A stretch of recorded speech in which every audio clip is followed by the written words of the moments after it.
Alô, pessoal. Bom dia oficialmente agora, então. Vamos dar início aqui à nossa aula de mineração.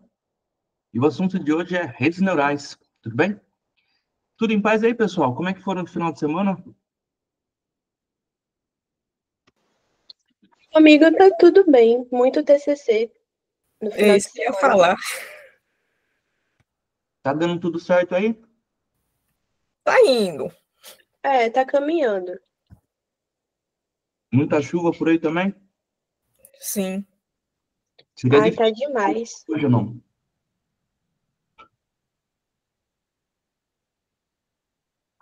Tô sentindo frio, gente. É mole? Desde semana passada tá fazendo muito frio, muito. Pois é, sempre. Eu também tô morrendo de frio. E eu não tenho roupa de frio, gente. Vocês sabem disso, né? Aí, aí eu passo frio. Galera, vamos falar então aqui de redes neurais hoje? Lembra que eu falei, até na aula passada eu comentei que é um assunto que não era muito foco, né? Por conta dele ser. Vocês vão entender hoje por que ele não é tanto o foco das coisas, mas vão também entender o poder desse negocinho aqui, tá? Redes neurais, gente, é uma técnica que ficou assim. Muita gente fala assim do. Que teve um período muito grande de tempo que ela ficou uma técnica esquecida, que ninguém trabalhava com ela, ninguém fazia nada com ela. Porque, apesar de proposta, não tinha jeito de treinar ela, não tinha jeito de se trabalhar matematicamente com ela. E aí ela ficou paradinha até os recursos computacionais avançarem o suficiente para que a gente conseguisse, então, é, ter utilidade com elas, né? Aqui, ó, vocês lembram lá daquela historinha lá das pombas, né? Eu falei isso aqui numa das primeiras aulas, por conta de que esse pequeno experimento, né? Eles fala sobre overfitting, né? Mas mais do que isso, fala sobre um animalzinho que tem um cérebro bem pequenininho, assim, não pequeno perto do nosso, né? Mas ele conseguindo ver o que acontece numa obra, ele consegue reconhecer os padrões suficiente para aprender e guardar essa informação de alguma maneira naquele cérebro e, e ele é capaz de generalizar isso. Isso que quer dizer o aprender, né? E aí, gente, aí que vem a ciência, não só nessa questão das redes neurais, mas em praticamente tudo quanto é área, a gente tenta muito copiar o que a natureza faz. A natureza passou por um processo biológico evolutivo de milhões, milhões, milhões de anos que entrega formas que muitas vezes podem ser otimizadas para algumas coisas. Então, a gente tentar replicar essas formas, por exemplo, um avião replicar o voo de um pássaro, não é uma má ideia, entendeu? Isso que eu quero dizer. Assim como tentar replicar a inteligência através de replicar o cérebro não é uma má ideia. Tanto é que, 2 anos e meio para cá, nós vimos o que foi capaz de ser feito com redes neurais, tá? Uma das coisas interessantes das redes neurais é justamente essa, que é o mecanismo por trás dos grandes modelos de linguagem que nós vemos hoje em dia, tá? Deixa eu adiantar aqui, ó, para a questão da proposta de como funciona uma rede neural. Como estava falando, é uma arquitetura inspirada no cérebro humano.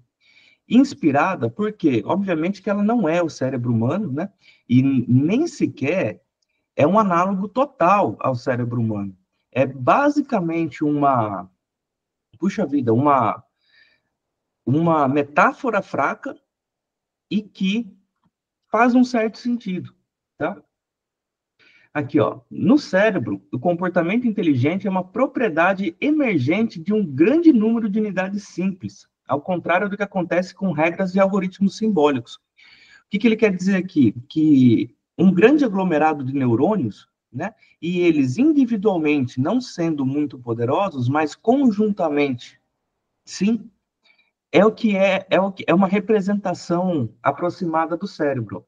Os neurônios ligam e desligam em milissegundos, enquanto um hardware atual faz o menos em nanosegundos. É muito difícil a gente comparar hardware de silicone, de sílica, né, os que a gente tem aqui os eletrônicos em geral, né, com os hardwares orgânicos, né, do nosso cérebro, do nosso corpo, né, funcionam de maneiras completamente diferentes, apesar de que é possível medir certas coisas, né, por exemplo, é possível medir a corrente de energia que passa no cérebro e com que tensão o cérebro trabalha, né, e tudo isso faz com que a ideia da representação eletrônica da biologia faça um certo sentido também, né? O cérebro deve estar usando um paralelismo massivo. E veja só, isso é por conta do que ele fala aqui, que os neurônios, eles não se conectam tão rápido quanto num cérebro eletrônico, digamos assim. Só que eles se conectam de uma forma muito massiva entre si, de tal forma que essa velocidade não é a coisa mais importante da questão, né? Mas, enfim, a questão do cérebro aqui, gente, é uma questão que, assim, não é a parte importante para a gente, tá? Não é a parte importante, né? Não é o cérebro, ele nos permite fazer um análogo, que é o que as redes neurais aqui vão fazer, as redes neurais artificiais, melhor dizendo, né? Até hoje, nós não temos um entendimento muito completo, ou melhor, nem um entendimento muito mediano, eu diria, talvez, do próprio funcionamento do cérebro. Só para vocês terem uma ideia, um assunto que me interessa muito, que eu vivo pesquisando e lendo sobre, é sobre a consciência. E até hoje, nós não temos um autor, ou uma pesquisa, ou qualquer coisa que nos dê alguma pista sobre o que é a consciência que nós temos. Um monte de gente teoriza, faz um monte de coisa, mas a gente não consegue medir, não tem um lugar no cérebro para isso, não tem uma componente lá que é responsável por isso, ou pelo menos a gente não sabe aonde está, a gente não entende exatamente o que é isso, né? É um assunto que me interessa muito justamente porque hoje em dia, com essas redes neurais ultra avançadas, nós estamos falando de simulação de consciência, da simulação da própria cognição, né? E muita gente fala, poxa, eu acredito que máquinas vão ficar conscientes. Tem gente muito famosa e muito gabaritada que diz que as máquinas já estão conscientes. E eu fico aqui pensando, mas, poxa, a gente nem entende direito o que consciência é, e as pessoas estão dizendo essas coisas mas ainda estão com medo também disso tudo, né? É assuntos bem modernos, viu, gente?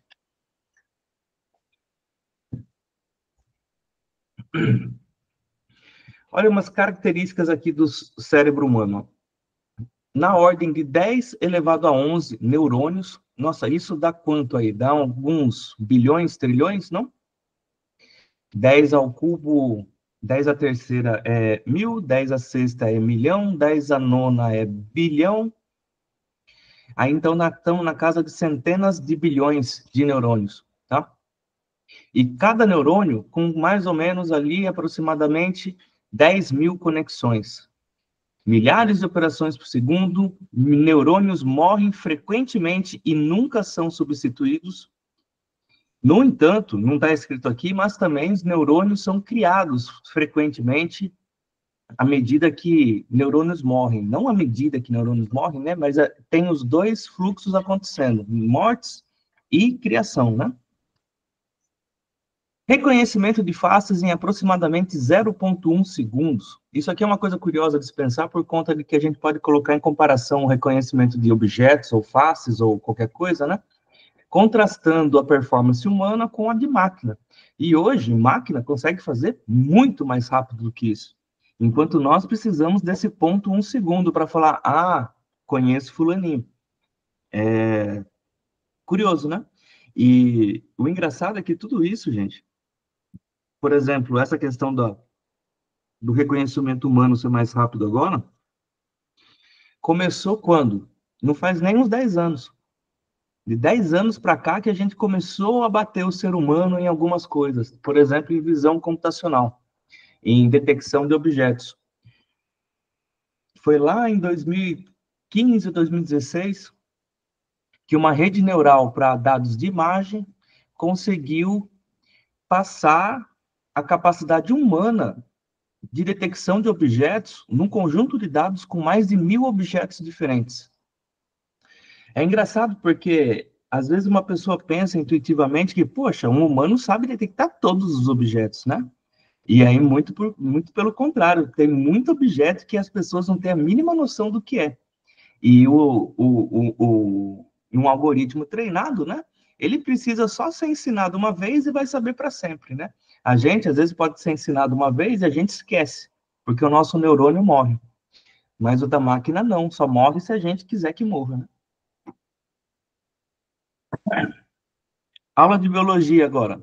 Olha a estrutura de um neurônio. A estrutura do neurônio tem o corpo celular, tem os dendritos, os axônios e os terminais sinápticos. Super aula, né? Estou lendo o slide.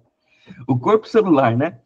Assim, vamos tentar brincar aqui alguma coisa, ó.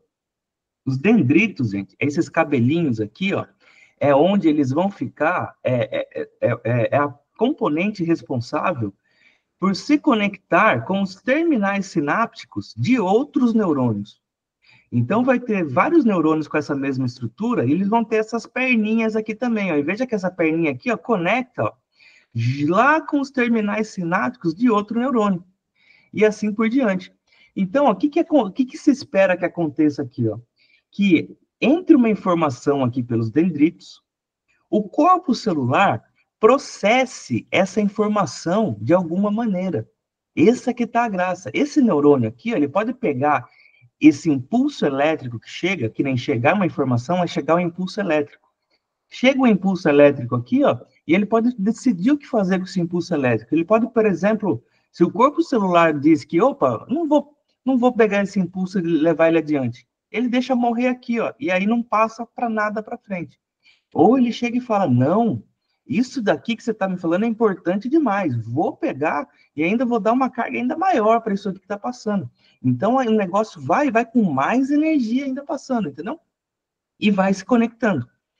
Essa que é a ideia da representação de neurônios, tá? Que vem uma informação, essa informação é processada no neurônio e ela é passada adiante para outro neurônio. Tudo bem, gente? Já volto aqui, ó. Deixa eu falar aqui, ó. Como é que seria essa representação, então, ó, de forma matemática, né? De forma equacional, talvez. Isso daqui, ó, digamos que agora os W1, ó, W2 e W3 aqui, ó, é o que conecta, ó, X1, X2, X3 com o corpo celular, ó. Esse somatório, essa F aqui, ó, pense que é o corpo celular ali do nosso neurôniozinho, tá? E ela vai soltar uma informação aqui para dentro, ó, que é o que ela que vai soltar aqui para pro axônio dela, né? Ou pro axônio dela, né? Digamos assim, né? Me extrapolando aqui, né? E aqui, gente, são as informações que vêm dos neurônios de fora, dos neurônios de antes. Então, ó, o que a rede neural aqui faz? Ó? Pega uma informação, aqui no caso agora é uma covariada, processa essa informação através de um peso, pega todas as informações que estão chegando nela, porque não é só um neurônio que vem. Você vê que ela está conectada ali com 10.000 neurônios, às vezes, né, na suposição do cérebro, né? Então, vem 10.000 impulsos e ela tem que decidir o que fazer com esses 10.000 impulsos de uma vez só e transformar em um impulso para frente. Então, aqui, ó, esses W1, W2 e W3 é justamente a decisão, a caracterização do neurônio, que é o que diz o que ela vai fazer com a informação que vem. Veja que se W1 é 0, quer dizer o quê? Seja lá o que vier em X1, vou multiplicar por 0 e não vai passar nada adiante. Opa, mas W2 aqui tem um valor alto positivo, ou seja, quer dizer que seja lá o que vier de X2, ele vai multiplicar e passar para frente. x3, tem um valor negativo, então ele vai diminuir o valor que vem aqui. Isso daqui, ó, vai somar tudo como num preditor linear, aplicar uma função de ligação, ó, veja, soma tudo, aplica uma função de ligação e solta a resposta y. Gente, quem é um pouco mais ligado aí, quem estiver prestando atenção, já viu que isso aqui é muito parecido com alguma coisa que vocês conhecem. Quem sabe me dizer o quê? Enquanto eu como um pãozinho de queijo aqui.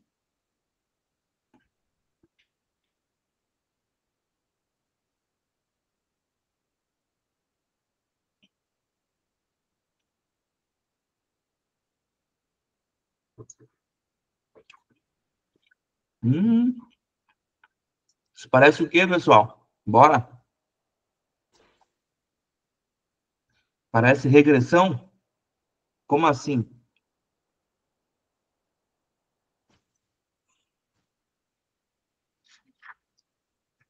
Estou restocando meus fluidos aqui, pessoal. Tomando minha coquinha. Como é que esse negócio parece uma regressão?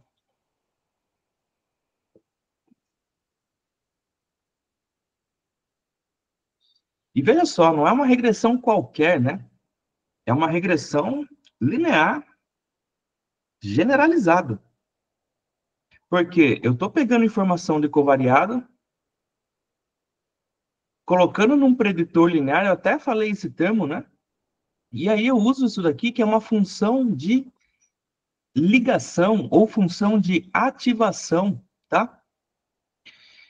Lá em MLG a gente fala de função de ligação, né? Aqui a gente vai falar em função de ativação, muitas vezes, tá? E, por exemplo, se a função de ligação é identidade, eu estou no modelo de regressão linear, certo? Se o meu modelo tem uma função de ligação exponencial, eu já estou fazendo modelagem para dados positivos, ou algo assim, não é? Se eu estou com uma função de ligação, por exemplo, sigmoidal, que tipo de modelo que a gente tem?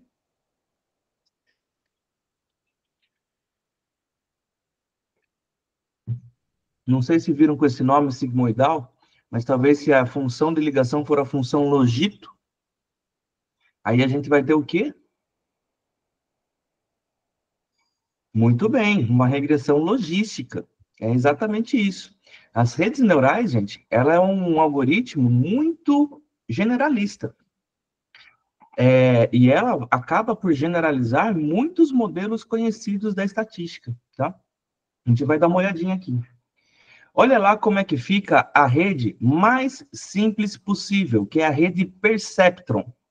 Essa rede Perceptron aqui, ó, ela pega x1, ó, multiplica por W1, x2 multiplica por W2, x3 por W3. Então, veja só, x1 e x2 e x3 são variáveis, W1, W2, W3 são pesos, que no caso aqui é o análogo a coeficientes, tá? E veja que eu ainda coloco a mesma coisa que a gente coloca lá na regressão, que é um W0, que é um coeficiente independente de variável, que também me dá liberdade para modelagem, né? Então, ó, isso daqui é um preditor linear, e o que é a minha predição? É uma função desse preditor linear. A Perceptron, gente, é a função mais simples que tem. Se z for maior do que zero, então é 1. Se z for menor do que zero, então é 0. Se o preditor linear for positivo, eu digo que a classificação é 1. Se o preditor linear for negativo, eu digo que a classificação é 0. E pronto, eu tenho um modelo para a classificação binária. Se eu não faço isso, paro a etapa aqui, ó, esquece essa última bolinha, só chego aqui no final, eu tenho uma regressão linear. Porque isso aqui é uma equação de uma regressão linear, exatamente como, não é? Beta 0 mais beta 1x1 mais beta nxn, não é? Então, veja só essa questão da generalização aqui a regressão logística, ela por si só não é a aplicação da função logito num preditor linear que transforma aquele valor que era antes na reta toda num valor entre 0 e 1, e esse valor entre 0 e 1 nós interpretávamos como uma probabilidade, que é algo um pouquinho mais elaborado do que dizer se é maior do que 0 é 1, se bem que eu acredito que isso é uma equivalência na função logito quando a gente simplifica, né? Porque a gente vai direto para o 0 e 1, né? A gente não tira a função logito, faz a gente tirar as probabilidades de 0 e 1 antes. Olha só, gente, quantas funções de ativações diferentes a gente pode ter. E aqui que agora que começa a ficar, a brincadeira começa a ficar um pouco mais interessante, tá? Por exemplo, a função sigmoide aqui, ó, que foi que é a função logito ali que eu falei, né? Ó, exatamente o que eu estava falando, ó. Quando ela é maior do que 0, ó, é os valores em que a probabilidade que ela dá é maior do que meio, né? Ó. E então, eu já classifico como 1. Quando os valores dela é menor do que meio, eu classifico ela como 0. E veja que ela pega valores aqui, ó, qualquer valor real, ó, aqui está variando de menos 1 em 1, mas poderia ser de menos infinito a infinito, e transforma no intervalo 0 e 1, ó, que está aqui. Então, essa é a transformação ali para eu conseguir uma regressão logística, né? A tangente hiperbólica é uma outra função de ativação que a gente pode usar. Ela vai ter algumas propriedades matemáticas interessantes também, que em alguns casos pode ser conveniente. No entanto, o que é mais popular hoje é a função de ativação mais utilizada hoje em dia, como default, como padrão e tudo, é essa chamada ReLU, que é a Rectified Linear Unit, que basicamente é uma unidade linear, só que ela zera para tudo que é menor do que 0. Então, tudo que é menor do que 0, ela já zera automaticamente. Tudo que é maior do que 0, ela aceita como se fosse um preditor linear. E aí isso também tem conveniências matemáticas muito, muito, muito convenientes, né? Você trabalhar com zeros aqui. Isso daqui também já vou comentar um pouco mais para frente, não é utilizado em todas as camadas. A gente tem variações aqui, ó, para algumas da ReLU, por exemplo, para não ficar exatamente 0, mas uma coisa próxima de 0. E aqui algo que não tenha o cotovelo da curva, mas algo que vá se acentuando em algo mais constante, tá? Tá, deixa eu só comentar aqui agora um pouco aqui, ó, a história das coisas, ó. Esse gráfico aqui é legal porque ele é uma timeline, tá? Em 1943, foi proposta a primeira arquitetura de redes neurais. Ou melhor, a primeira associação colocando um análogo matemático para o correspondente biológico do cérebro.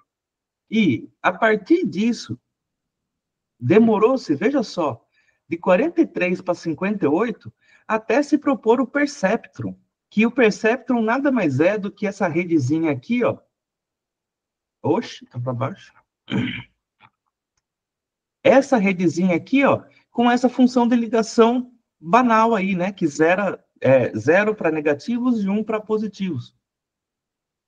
E ainda assim, não tinha como um jeito muito claro de treinar essa rede. Eu digo assim, beleza, eu tenho meus valores e tenho isso aqui, mas como que eu acho W1, W2 e W3?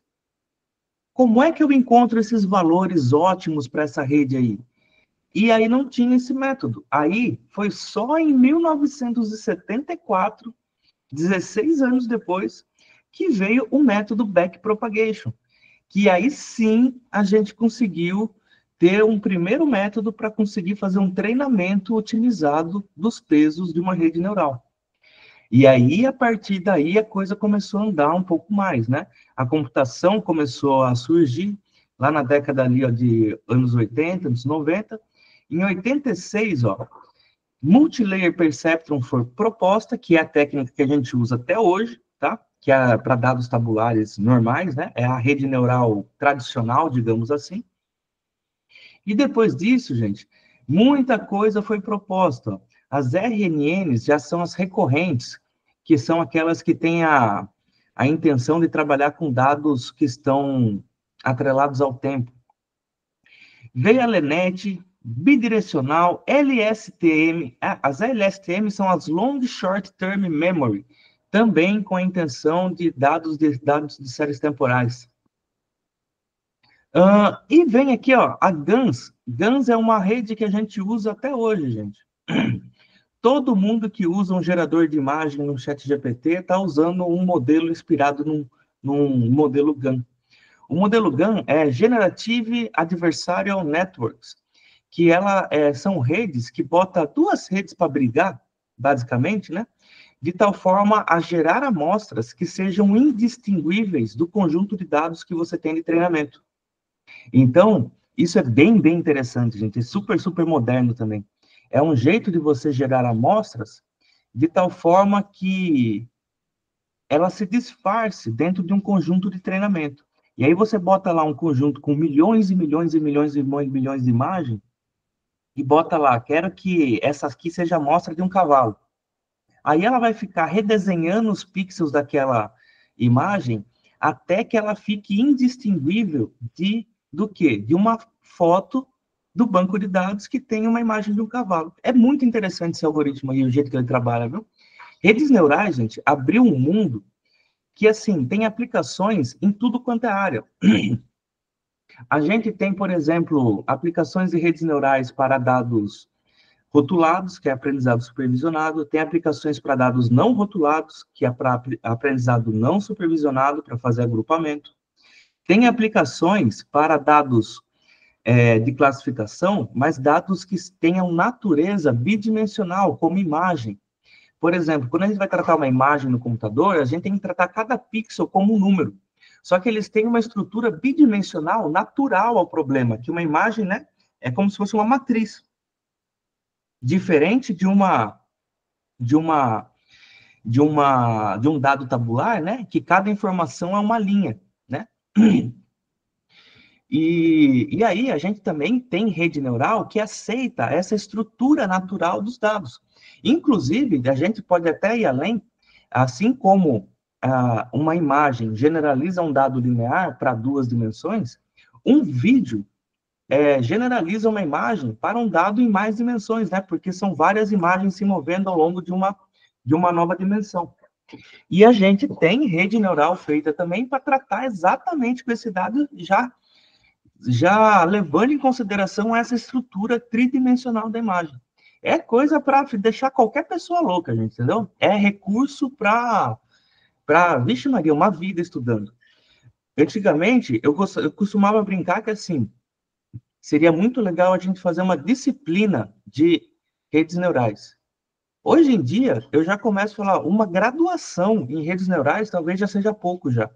Se precisar entender tudo que uma rede neural pode fazer, entender, assim, o pelinho do ovo e lá, sabe, saber tudo, tudo, tudo. Acho que uma graduação focada nisso não daria conta, de tanto que o negócio evoluiu.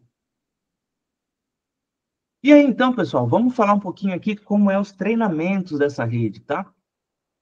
Os treinamentos, gente, olha só, o objetivo é, dado um conjunto de dados de treinamento e um rótulo, né, associado a esses dados, o objetivo é aprender os pesos dessa rede, ou seja, aprender quais são os pesos que melhor levam a uma resposta final, né? E aí aqui, ó, eu acredito que vocês já devam ter ouvido falar desse algoritmo, talvez em cálculo numérico, o gradiente descendente. Já viram ou não?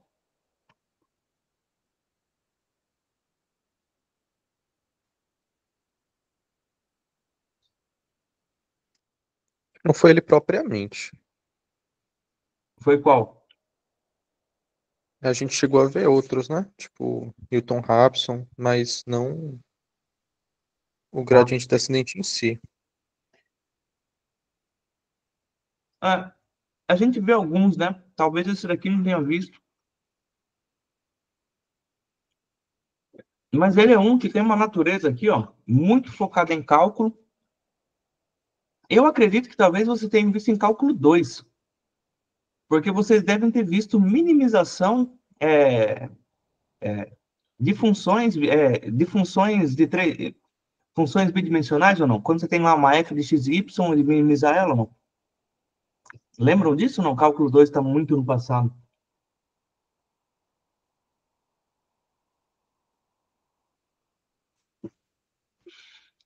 Pior que eu não lembro de ter visto, não. Olha só, aqui, ó, esse gráfico que vocês estão vendo é uma função de duas dimensões, ó. Pensa no x e y aqui, ó. E pensa que a altura é como se fosse o desempenho da rede. Ou melhor, o erro da rede. Então, é uma função que pega, por exemplo, dois pesos, ó, W1 e W2, e opa, será que com esses pesos aqui, como que fica o erro da minha rede? Como que fica o erro de classificação da minha rede? Então, pensem nessa representação, tá? E aí, ó, a gente começa a nossa rede neural com um peso aleatório, bota qualquer número lá. Aí, ó, digamos que começa aqui em cima, porque dificilmente vai começar no melhor valor possível, né? E aí, por exemplo, começa aqui. Aí, o que que a gente faz? A gente calcula o erro da rede. E aqui é a parte que eu vou precisar que vocês abstraiam um pouco. Que é, por exemplo, aqui, ó, o erro da rede, ó, eu tenho aqui, ó, meio de y menos y chapéu ao quadrado. Isso daqui, né, vem ali de um erro quadrático, né? E a função de erro, né, ela varia de se é a classificação ou se é a regressão, tá bom? Aqui ela tá para uma função de regressão, tá bom? Quando é classificação, a gente usa uma função de perda, que é a função de verossimilhança dos dados. Mas aqui, ó, voltando pro algoritmo aqui para a função, ó, o que nós temos aqui, ó, é um W que, esse W aqui é o vetor de pesos, no caso aqui pensa em W1 e W2, que começou num certo ponto. Aí nós vamos calcular, dada essa função de erro, nós vamos calcular a função do erro na direção de cada vetor. A regra da cadeia, lá em cálculo 2, permite a gente decompor o erro na direção que a gente quer. E aí a gente calcula o erro nessas duas direções, por exemplo, né?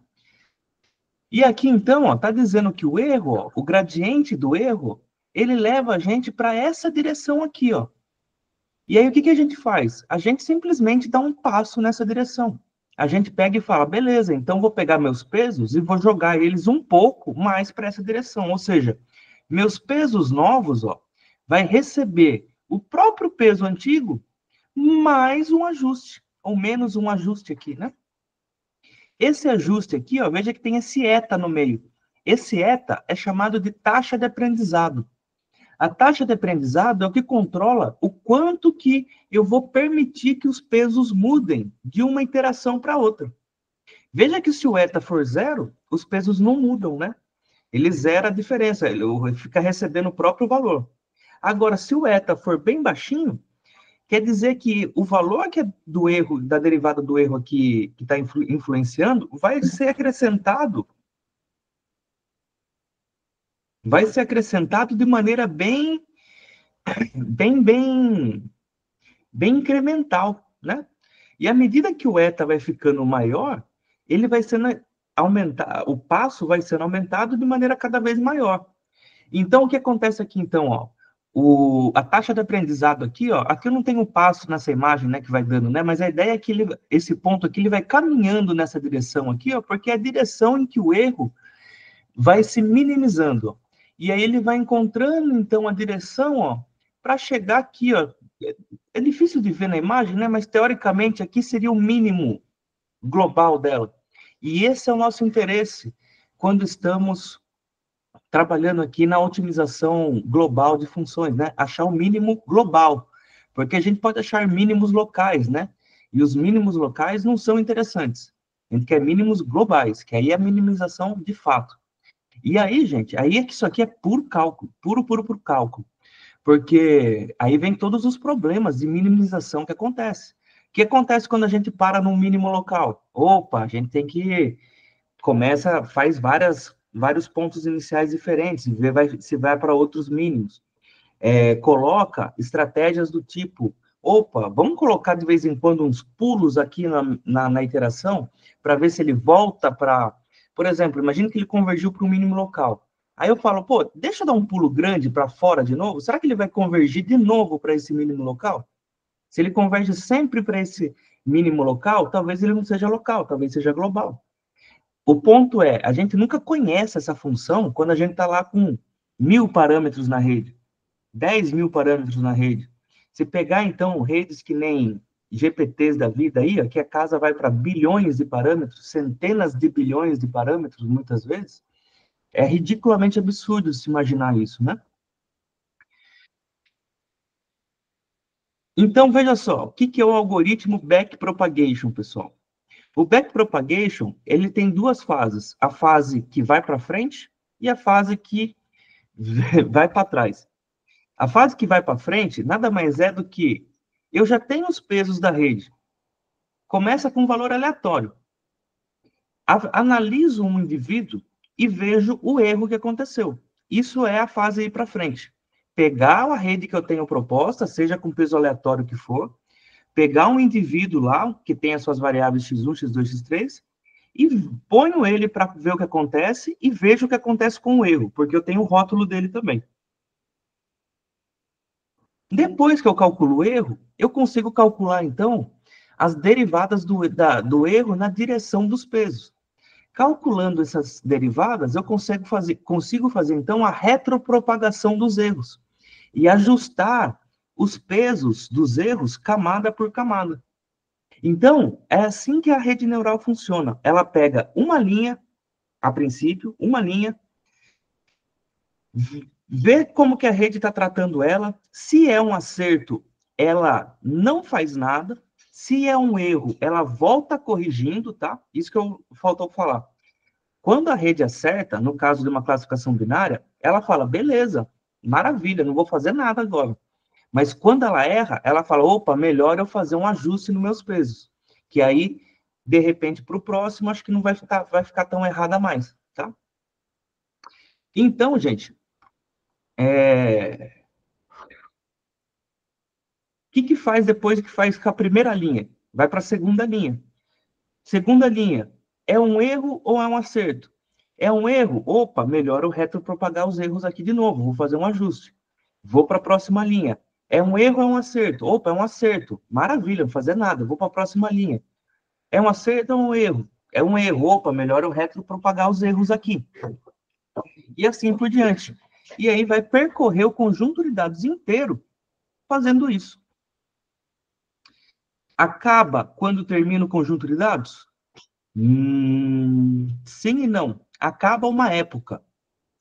Esse nome é importante. O que é uma época, então? Uma época é justamente a gente passar o treinamento inteiro uma vez pelo conjunto de dados de treinamento. Ou seja, todo mundo do conjunto de treinamento vai ser avaliado pela rede, e aí a rede vai retropropagar erros. E a rede ela vai se reajustar. Fazer isso para todos os elementos do conjunto de treinamento é fazer uma época. Em geral, a gente treina a rede neural por épocas. Quantas épocas a gente quer treinar a rede neural? Vai treinar 1, 2, 3, 4, 5, 6, 7? Vixe Maria. A gente treina até que a rede pare de melhorar. Quando ela para de melhorar, a gente para de treinar. Porque, em geral, quando a gente vai treinando, a gente vai treinando e avaliando, treinando e avaliando, treinando e avaliando. Até que a gente, uma hora, fica satisfeito, né? Deixa eu ir para o Playground aqui, ó. Isso daqui, gente, ó, é playground.tensorflow.org. É uma ferramenta da Google, fantástica, tá, gente? Vocês vão ver aqui como é bacana essa brincadeira que eles propõem aqui, ó. É para a gente visualizar redes neurais. É basicamente o que eu faço na aula lá com vocês, só que 1000 vezes melhor. Olha só que legal, ó. Aqui fica melhor para eu falar todas as questões aqui do que a gente vai fazer. Vou escolher o conjunto de dados primeiro, ó, que a gente vai usar. Tá aqui, ó. Eu posso usar esse conjunto de dados aqui, ó, que tem um círculo fechado por um semicírculo exterior, ó, que você vê que é bem difícil de modelar isso. Por exemplo, uma regressão logística jamais vai conseguir modelar isso aqui, porque ela só funciona com retas, né? Ela jamais conseguiria capturar a essência desses dados. Mas ela conseguiria capturar a essência desses dados aqui, né? Duas nuvens de pontos. Ó. Uma reta separa isso daqui. E esses dados em espiral, então, será que algum algoritmo tradicional consegue capturar esses dados aqui, ó, separar o azul do laranja? Bem difícil, uma regressão logística, coitadinha, né? Vai passar vergonha aí. Aqui também, ó, um conjunto de, uma nuvem de dados, ó, que basicamente é um tabuleirinho de damas aqui de xadrez, você vê, ó, mas também, ó, não é linearmente separável. Todos aqui, ó, só desses 4 conjuntos que eu tenho aqui, ó, só um é linearmente separável, que é esse daqui. Então, todos os outros eu vou precisar de algoritmos que não sejam lineares, que vá além da linearidade, né? Então, ó, olha só que bacana, ó. Eu posso dividir aqui, ó, o conjunto de dados de teste e treinamento, ó. Se eu deixo só 10%, veja que fica pouco ponto aqui.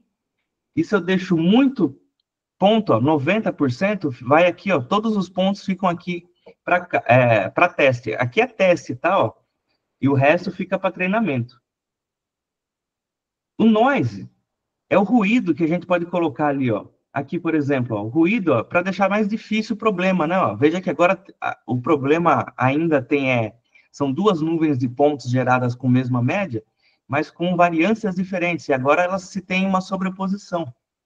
Se eu pego aqui também, ó, olha só aqui, ó, as nuvens aqui, ó, tem ponto azul na camada exterior, muito ponto amarelo na camada interior. Veja que o problema fica difícil, né, quando tem ruído, né? E o batch size, gente? O batch size, eu não falei para vocês que a rede, ela pega um elemento, vê se errou, se acertou e volta retropropagando? Isso é o batch size. O batch size, na verdade, aqui de 1, é porque ele vai fazer elemento por elemento. Quando eu pego um batch size, por exemplo, de 10, quer dizer que eu vou deixar a rede ver 10 elementos, se acertou e se erraram ou não. Se acertou, eu vejo o erro de cada um, e aí eu pego o ajuste médio proposto por todas as correções feitas nesse batch. Batch é tipo um lote, né? Em vez de fazer unidade por unidade, a gente vai fazer o ajuste em lote. E esse ajuste em lote se dá como? Se dá pegando a média dos ajustes propostos naquele lote, tá? É só uma questão para ter mais estabilidade no treinamento. A gente vê que se treinar em lote é um pouco mais estável, converge mais diretamente do que se treinar com lotes pequenos, tá? E se treinar com lote muito grande, também aí bagunça tudo também. Maravilha. Deixa eu mostrar uma imagem aqui antes. Faltou comentar. Aqui, ó, essa imagem aqui, ó. Isso daqui, gente, é uma rede neural que a gente já pode chamar de profunda. Uma rede neural, gente, ela tem essa estrutura que a gente viu que a gente tem a perceptron, que é nada mais é do que um neurôniozinho, passa pelo processamento ali, o preditor linear, pega a função de ativação e tem a resposta. A multilayer perceptron, que é aqui que a rede neural começa a ficar uma rede neural de verdade, é quando a gente começa a fazer agora encavalar neurônio um no outro. A gente, por exemplo, aqui, ó, imagina que aqui, ó, é a primeira rede, ó, entrou X1, X2, X3 e veio aqui, ó, aqui, ó, X1, X2, X3, ó, e aí vem aqui uma primeira camada de neurônios, ó. Veja que esse aqui, o primeiro neurônio que tem aqui, ó, é como se fosse um perceptron. Por quê? Porque tem ligação de toda a camada de entrada nele, ó. W1, W2, W3, digamos, vem aqui, ó. Só que aí agora eu vou falar assim, viu? Vamos por mais um neurônio? Independente desse? E aí vem mais um neurônio. E ele vem aqui, ó, todos eles ligados também com a primeira camada. E aí eu vou por 4 desses. Maravilha. O que eu faço depois? Opa, depois eu vou fazer mais uma camada com mais 4 neurônios desses. E vou ligar todos os neurônios da camada anterior com essa camada. E aí depois, nessa camada final, aí sim eu vou jogar numa camada final, que é um neurônio só, por assim dizer. Que é o neurônio que vai dizer se é um sim ou não. Ou se é uma regressão, se é um valor, seja lá o que for. E o que eu fiz quando eu coloquei essa estrutura bidimensional, bidimensional não, essa estrutura que eu conecto neurônios a neurônios antes de chegar no neurônio final? É a ideia que eu estou montando, então, a rede neural, gente. A rede que eu vou ter vários núcleos de processamento que vão transformar informação, que vai transformar informação em outra coisa, que vai combinar com outras coisas, e esse negócio vai se transformar em coisas muito complexas. Porque, por exemplo, esse neurônio pode processar a informação de um jeito, isso pode processar de outro, isso pode processar de outro, e isso pode processar de outro. A mesma informação que vem daqui. E essas informações processadas diferentes vão para outros neurônios que vão fazer juízo de valor da informação que vem daqui, e por si só vão poder, então, mandar a informação final lá para a variável resposta. Então, gente, o que uma rede neural está fazendo no final das contas é acrescentando capacidades de complexidades enormes para a modelagem. O que quer dizer isso? Ela permite que estruturas altamente complexas nos dados sejam exploradas, tá? Então, rede neural acaba ficando uma coisa mais assim. A gente acaba usando ela mais quando a gente tem um dado que a gente sabe que tem uma estrutura muito, muito, muito, muito complexa. E que, em geral, não é muitas vezes aquele dado tabelar, aquele dado de estrutura tabulada que a gente tem ali, um planilhão com muitas linhas, algumas poucas colunas e tudo mais, né? E aí, então, pessoal, isso daqui, ó, é o que a gente chama de uma rede neural profunda. Qualquer rede neural, gente, com mais de 3 camadas, há quem diga que é uma rede neural profunda. Vocês já ouviram falar de Deep Learning, certo? Deep Learning todo mundo já ouviu falar, porque foi um termo muito mainstream. Deep Learning nada mais é do que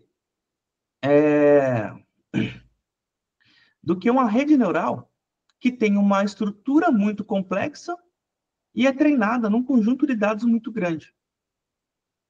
Precisa das duas coisas? Sim, porque não faz sentido você usar uma estrutura muito complexa de rede neural se você não tem dados em volume gigantesco para que o algoritmo seja capaz de capturar essas nuances complexas.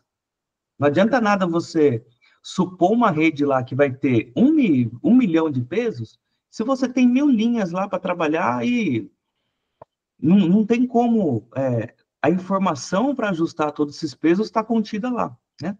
Agora, por exemplo, assim, esses modelos grandes de linguagem ajustam redes com mais de bilhões de parâmetros, mas eles treinam em dados também que tem mais de trilhões de tokens. Então, é um volume, para cada arquitetura absurda, tem um volume de dados ainda mais absurdo por trás. É esse que é o ponto da rede neural, tá? E a rede neural, ela pode ficar aqui, então, ó, tão complexa quanto você queira, tá? As redes neurais profundas, se vocês pegarem para ver, assim, a arquitetura de redes neurais do tipo, dessas mais modernas, elas são até invisualizáveis. É difícil de visualizar o que acontece nelas por conta de tão grandes que são as suas estruturas, tá?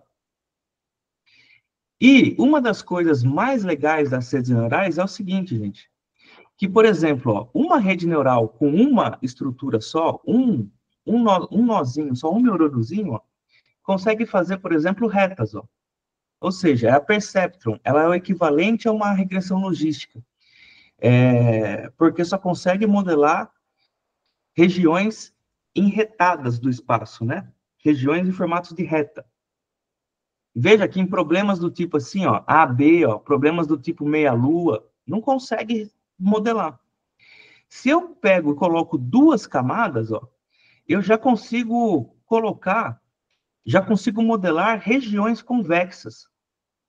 Veja só, eu já consigo pegar e modelar, por exemplo, aqui esse problema aqui do A e o B, ó, já consigo uma região que separa o A do B.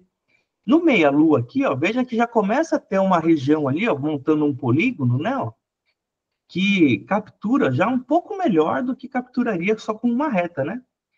E à medida que a gente vai adicionando camadas e neurônios, a gente vai tendo liberdade para modelar estruturas de funções cada vez mais complexas. E, gente, nesse nível aqui, ó, uma rede neural com 2 camadas profundas já é capaz de modelar praticamente qualquer função contínua, gente. Qualquer função contínua, ela já vai ser capaz de modelar. Então, ela é um algoritmo extremamente versátil mesmo, muito, muito, muito versátil. E é por isso que o treinamento dela, às vezes, é capcioso. Essa versatilidade dela torna ela um perigo para si mesma. Uma dificuldade para si mesma, talvez dizendo, né? Olha só aqui, ó. Depois eu volto nessa imagem aqui. Isso aqui fala da quantidade de redes que hoje em dia tem. Então tá, ó. Vamos pensar aqui então, ó. Vamos nesse problema mais simples, com um pouquinho de ruído, e vamos pegar uma rede aqui, ó. Aqui eu consigo montar a rede agora, ó. Veja que vai ter, ó, duas variáveis, nenhuma camada intermediária, e vou direto para a variável resposta. Então, isso quer dizer que é uma rede o quê? É uma rede perceptron. Vou dar play aqui, ó. Veja que converge rapidinho, ó. Olha lá, tá vendo a região aqui, ó? Região azul classifica como azul, região amarela como amarela. E até essa perda de cor aqui, ó, é a probabilidade que ela tá dando aqui, né, da classificação. Então, é bem a fronteira de decisão. Só que veja, ó, o loss já foi para 0. Basicamente, aqui, ó, no começo, ele fica treinando aqui, ó, época após época, infinitamente, né? Vamos começar de novo, ó. Olha lá. Você vê que no comecinho ele já faz um ajuste ali, ó, que já vai praticamente, ó, já vai muito rapidinho, né? Vamos diminuir a taxa de aprendizado, ó, a menor possível. Olha lá, na menor taxa de aprendizado possível, ó, basicamente nem se move o gráfico, né? Ó, ou está se movendo muito devagarzinho. Eu acho que está se movendo, mas bem devagarzinho. Olha quantas épocas está precisando ir para que a rede vá se corrigindo. Por quê? Para cada época, ele multiplica o fator de correção por isso daqui, ó. Ou seja, não corrige quase nada. Então, em cada época, vai ter uma correção muito micro. Vamos parar aqui, eu vou até colocar um pouquinho maior aqui, ó, uma 10 vezes maior. E, ó, aí a gente já consegue ver a reta já treinando, ó. Ela tá andando ainda, ó. Tá indo, ó. Ó quantas épocas ela vai indo, ó. E veja só, época, gente, quer dizer que o algoritmo está treinando. O algoritmo não parou de treinar. Isso aqui, ó, é o treinador, o algoritmo de treino lá rodando sem parar. Só treina a hora que eu digo para parar. Eu posso parar aqui falando, opa, você vai treinar por 100 épocas. E aí veja a rede neural resultante. Você vai treinar por 1000 épocas. E veja a rede neural resultante. O jeito melhor, ou o jeito mais tradicional, é falar assim, ó. Vamos fazer assim, ó. Deixa um conjuntinho de validação separado. E na hora que a rede parar de melhorar, a gente para de treinar. Então, na hora que ficar, por exemplo, 10 épocas sem melhorar no conjunto de dados de treino, a gente para de treinar a rede. Então, esse é um critério de parada muito, muito aceitável, tá? Agora aqui, ó, vamos voltar para uma taxa de aprendizado mais aceitável e o problema aqui, ó, do círculo, com círculo externo, ó. Será que uma rede neural perceptron vai conseguir se ajustar? Olha lá, não está indo para nada, né? Para região nenhuma, parece, né? Mas, se eu colocar uma camada intermediária, 2 neurônios na camada intermediária, será que já muda as coisas? Olha lá, ó, já começa a definir regiões, ó. E ela está treinando e se modificando. Vamos aumentar aqui o treinamento, ó. Será que se eu colocar mais neurônios, ó, 4 neurônios na camada intermediária? Ah lá, 4 neurônios na camada intermediária é o suficiente para capturar, para dar complexidade suficiente à rede para capturar aquilo que está acontecendo no meio, ó. Olha que legal, ó, que ela consegue desviar desse pontinho aqui, ó, desses pontinhos aqui, aqui também, veja que, né, ela captura muito bem essa nuvem de azuis aqui, né? Se balizando em se ajustar para os dados de treinamento, né? Será que com um neurônio a menos eu conseguiria? Conseguiria, já era o suficiente. Mas você viu que com 2 neurônios não foi suficiente. E se eu colocasse 8 neurônios? Dá certo também. Posso colocar uma camada de neurônios a mais com 8 neurônios e ver o que acontece? Lá, consigo também. Mas veja que aqui, ó, já é uma rede que demora muito mais para treinar, se fosse um dado de verdade, obviamente falando, né? Mas também leva a uma boa resposta, captura a região, né? E olha só que legal o que acontece na rede aqui, ó. O que são essas conexões aqui, ó? Conexões laranjas são pesos que conectam com o lado laranja. Conexões azuis são pesos que conectam com o lado azul. Veja que o azul está associado como positivo e o laranja como negativo, tá? E quanto mais azul, quanto mais grossa a linha, maior o peso é. E aí para as duas cores, né? E aí vocês veem como que as conexões estão sendo feitas, né? Ó. Então, se uma conexão aqui, ó, que nem essa conexão aqui, ó, 0,14, ó, é uma conexão fraquinha. A informação não está sendo levada quase para esse neurônio. Agora, o terceiro neurônio aqui, ó, leva uma informação forte, ó, porque estou vendo aqui que a linha dele ali está bem espessa. Aqui, ó, qual que é o neurônio aqui, ó, mais importante nessa variável resposta aqui, ó? Estou vendo que o mais espesso é o 2,7 aqui, ó. Depois eu tenho esse aqui, ó, com 2, 1,6, 1,6 também, ó. Mas olha esses aqui, ó, fraquinhos, ó, 0,30, 0,30. Fraquinhos, mas não também desprezíveis, tá? Tudo bem aqui, pessoal? Olha que legal esse playground aqui, né, ó. E aí aqui, gente, a gente pode brincar com interações da própria variável de entrada, ó. X1, X12, ó, é o produto de X1 vezes X2. Porque eu também posso fazer, acredito que vocês devem ter feito isso em MLG também, esse tipo de brincadeira, que já que o meu modelo não tem capacidades de generalização, então eu modifico o dado que eu dou de entrada para ele, modificando, por exemplo, multiplicando a variável x1 por x2. Posso pegar a variável x2 e fazer ela ao quadrado. Posso pegar a variável... perdão, aqui é x1 ao quadrado, x2 ao quadrado, x1 vezes x2 aqui. E aqui, ó, seno de x1 e seno de x2, ó. É coisa que a gente pode fazer também, gente. Tudo esse que é o lance da rede neural, é que ela é altamente... Isso daqui é um termo que eu gosto muito, que as pessoas falam, que descreve muito como redes neurais são. Elas são artesanais. Artesanais por quê? Porque, assim, a gente não tem muitos resultados que dizem quantas camadas precisa ter uma rede? Quantos neurônios precisa ter cada camada? A gente tem uma noção disso daí, tá? Dá para ter uma noção. Mas, assim como qualquer outro modelo de machine learning, precisa ser otimizado quanto a isso. E otimizar uma rede já é difícil. Agora, você imagina você pôr num K-fold para fazer 10 vezes. E agora, você imagina você pôr num grid search que vai procurar 300 opções de hiperparâmetros.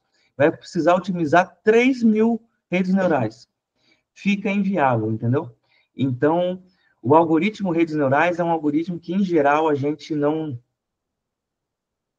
acaba... Não é que não considera muito ele. A gente tem que tomar muito cuidado com ele, porque ele é inconveniente, muitas vezes. Ele vai chegar... E, às vezes, ele otimizadinho, não vai chegar num resultado melhor do que uma random forest otimizada também, que eu consigo otimizar com muito mais simplicidade. Ou que um XGBoost da vida. Olha aqui, ó, capturando as essências dos dados. Estou com a rede mais complexa total possível aqui, né, desenhada, né? Com todas as variáveis de entrada, todas as variáveis, os neurônios. Olha ela tentando capturar essa meia-lua aí, ó. Vê que ela tem dificuldade, né, ó. Mas aos poucos parece que ela vai se desenhando um pouco mais. Olha o treinamento aqui, ó, ela acontecendo aqui, ó. Olha lá, conseguiu capturar, ó, com toda essa estrutura complexa aqui.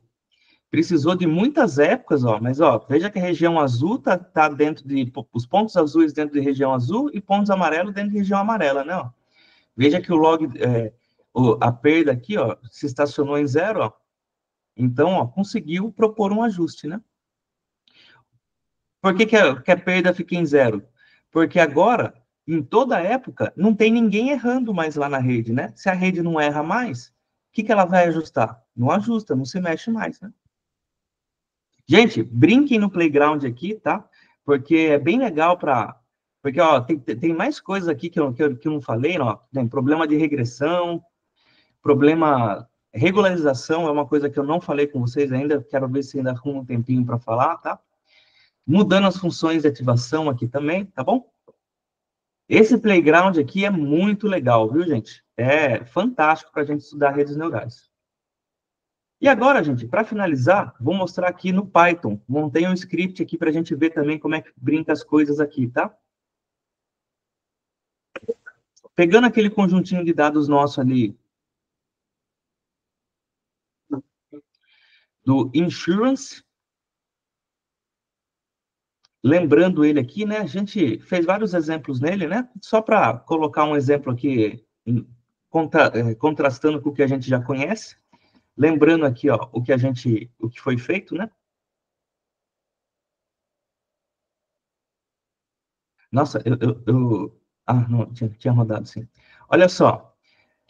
O MLP Classifier, dentro do Scikit-learn, é a função que nos ajusta uma rede neural. Gente, tem muitas bibliotecas para fazer isso, tá? Inclusive, uma biblioteca que dá muito mais liberdade para trabalhar com redes neurais é a TensorFlow do Google. Só que ela dá liberdade até demais. Ela é uma biblioteca para as pessoas construírem suas redes neurais do zero. Redes neurais inventadas da cabeça, assim, sabe? E então, quando alguém vai fazer modelagens super complicadas, a galera acaba usando as redes neurais, o TensorFlow. Uma biblioteca um pouco mais alto nível do TensorFlow é a Keras, ou a PyTorch. Keras e PyTorch, que são bibliotecas que oferecem muitas ferramentas para fazer tudo quanto é tipo de rede neural e fazer com uma certa facilidade aqui também. O Scikit-learn, ele oferece uma implementação relativamente simples aqui da rede neural MLP, da Multilayer Perceptron, né? Que no Hidden Layer Sizes, eu coloco aqui uma tupla, por exemplo, 10-10, 20-10, quer dizer que vai ter o quê? 2 camadas intermediárias, uma com 20 neurônios e uma com 10 neurônios. A função de ativação é a ReLU, que a gente vai usar. O batch size, ó, 64. Quer dizer que a nossa rede vai se ajustar, os pesos, a cada 64 verificações de erros ali do dado de treinamento. Taxa de aprendizado constante, igual a 0,01. Esse constante aqui, ó, é porque ela pode ser não constante. Às vezes, gente, eu quero uma taxa de aprendizado mais alta nas primeiras épocas, mas depois que ele já vai pegando o jeitão do modelo, eu não preciso que tenha tanta época assim. Que ele se ajuste tão rápido assim. Eu quero propor um ajuste fino, né? E aí a época vai ficando, a taxa de aprendizado vai ficando mais fina, menor. Então, a gente propõe uma taxa de aprendizado dinâmica, ao invés de constante. E aqui, ó, eu tenho max iter igual a 200, quer dizer que vai rodar por, no máximo, 200 épocas, e ele tem um critério de parada, que é o de 50 iterações sem modificações. Sem modificação quer dizer o quê? Que não melhora o desempenho de teste. Ou seja, eu vou colocar aqui igual a 10. Ó. Se passar 10 épocas sem conseguir fazer ajustes que melhorem o desempenho de testes, ele para a rede e fala, a rede está ajustada. E, bem, essas aqui são as características, então, dessa rede. Eu vou usar aqui a validação cruzada K-fold de 5 partes. Veja que eu estou usando até um K-fold menor do que o meu tradicional aqui, justamente porque é uma rede neural. E vou, então, aqui, ó, executar ela. E vou guardar aqui, ó, acurácia, sensibilidade e precisão. Taxa de acerto e precisão da taxa de acerto. E olha lá, ó, conseguimos uma acurácia de 94,76. É uma acurácia ali competitiva para o problema. uma sensibilidade alta, capturando ali, ó, 90% dos negativos, e quando o modelo diz que é negativo, 85% das vezes, de fato é, tá? Vamos plotar a região de decisão desse gráfico aqui também, ó. Olha lá como é que ficou a região aqui da rede neural, ó. Veja que ela propõe uma região de decisão, ó, mais suave, ó. Ela não é toda choquitada, né? Que nem fica algumas árvores e tudo mais, né? Em algumas soluções, isso é desejável. Que isso quer dizer que, assim, ó, quando eu mudo, faço pequenas modificações no meu dados de entrada, não vou ter grandes modificações no meu output de saída, né? Na minha previsão. Que quando eu tenho aquele comportamento tipo, aquele zigue-zague, né? Assim, né? Quer dizer que se eu modificar muito pouco, pode modificar muito a minha previsão, né? E isso é indesejável em vários modelos, tá? Quantas iterações o meu modelo rodou? 23 iterações, ó. Não precisou de 200, só 23 foi o suficiente, que na 13ª, da 13ª em diante, já não baixou mais nada. Se eu olhar aqui, ó, que estranho. Eu tenho aqui, deixa eu dar uma olhada aqui, será que eu consigo plotar isso aqui?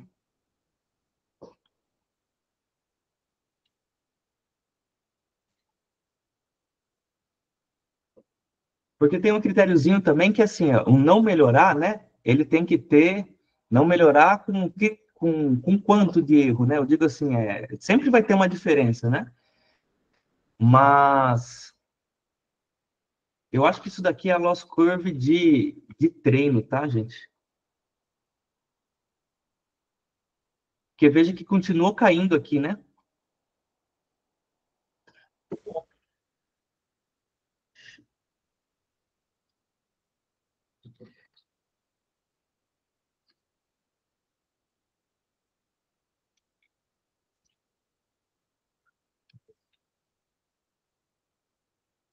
Ah, esse aqui é o último. Deixa eu colocar ela para rodar aqui, ó, por 50 épocas antes de parar e ver o que acontece. Só se a questão do erro ali tiver com um epsilon muito alto, ó, aqui já rodou, ficou uma rede um pouco diferente, né? Ó, rodou por 71 interações.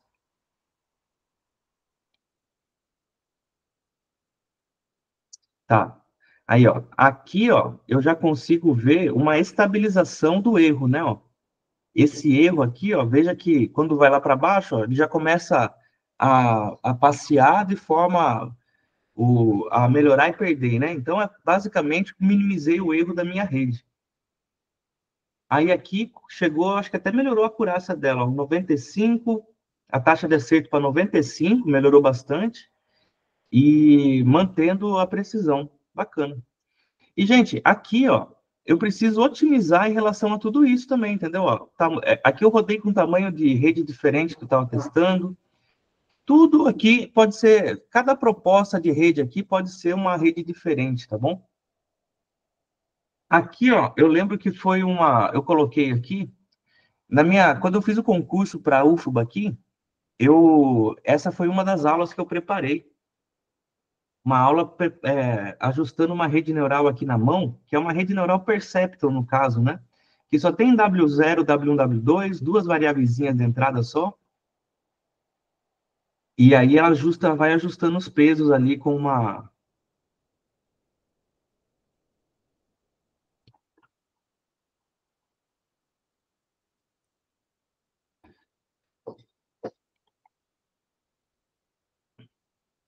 Aqui, ó. É bem pobrezinho isso daqui, tá, gente? Porque ela só roda por um número de épocas pré-definido, tá? O que eu queria mostrar mais era isso daqui na época, né? Que era os pesos aqui, ó. É justamente o treinamento da rede, ó. Ele começa com peso aleatório. Aqui, ó, digamos, ó, 1, 1, 1. Começou tudo no 1. E aí depois, ó, ele vai propondo modificações no erro, ó, e devagarzinho, ó. Foi diminuindo, diminuindo, aqui foi aumentando, aumentando, e vai modificando, ó. E isso é o treinamento da rede, ó. Ela vai modificando, modificando os pesos, até chegar em algo otimizado. Eu consigo ver aqui o passeio que os pesos vão dando, ó. E veja que vão indo, então, ali para aproximadamente menos 40, menos 2 e ponto 40 aqui, ponto 50, né? Uma rede neural é isso, pessoal. Ela é uma...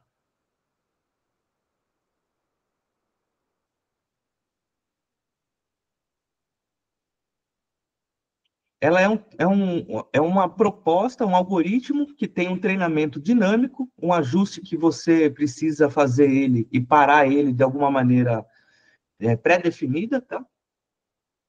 E eu acredito que é isso, pessoal. Alguma dúvida sobre rede neural? Acho que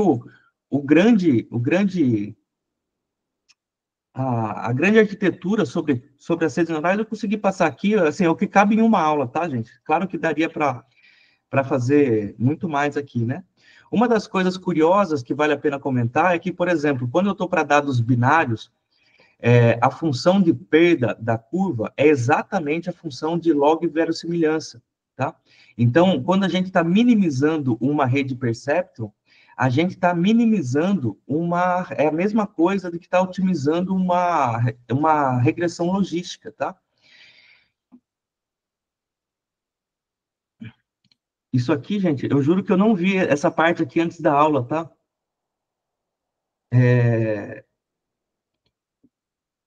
Essa parte do algoritmo aqui eu não tinha rodado. Acho que vocês não vão conseguir ver aí, né? Ah, mas eu tô vendo, ó, tá bonitinho. Deixa eu ver se consigo compartilhar aqui para vocês verem também.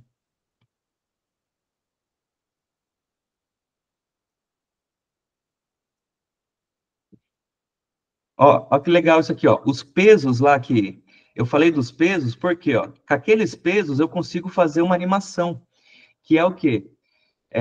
Dados os pesos iniciais de uma rede neural, para cada ajuste de peso é como se fosse uma reta diferente, né? E aí essa reta eu consigo plotar. Aqui, claro, né? No caso que com duas variáveis só, né? Ó, olha lá. E aí você vê que pouco a pouco, ó, ela vai buscando, ó, a separação ótima. Ó. Ela vai dançando ali em torno do melhor que ela pode fazer, né? Você vê que quando ela chega nesse ponto aí, ó, não tem muito mais o que fazer ali, né? Os pontos não são separáveis, né? Mas se eu continuo aqui, ó, agora é replay, né, gente? Você vê que ela começa toda torta aqui, ó, mas pouco a pouco ela vai se ajustando, ó, dando tapinhas na reta ali, ela vai pegando e ficando ali se moldando aos dados, não?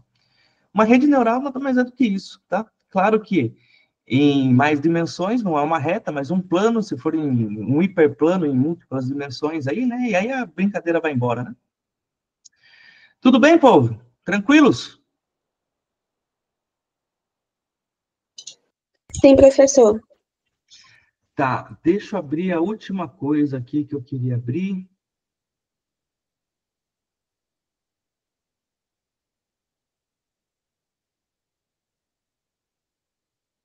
Cadê?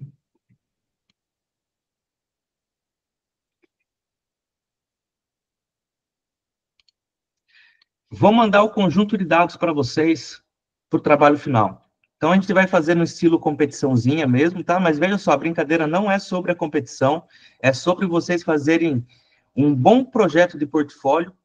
Vai ser um projeto aqui que é um case que é bem pertinente para vocês, que vai ter desafios dentro do conjunto de dados para vocês trabalharem, tá bom?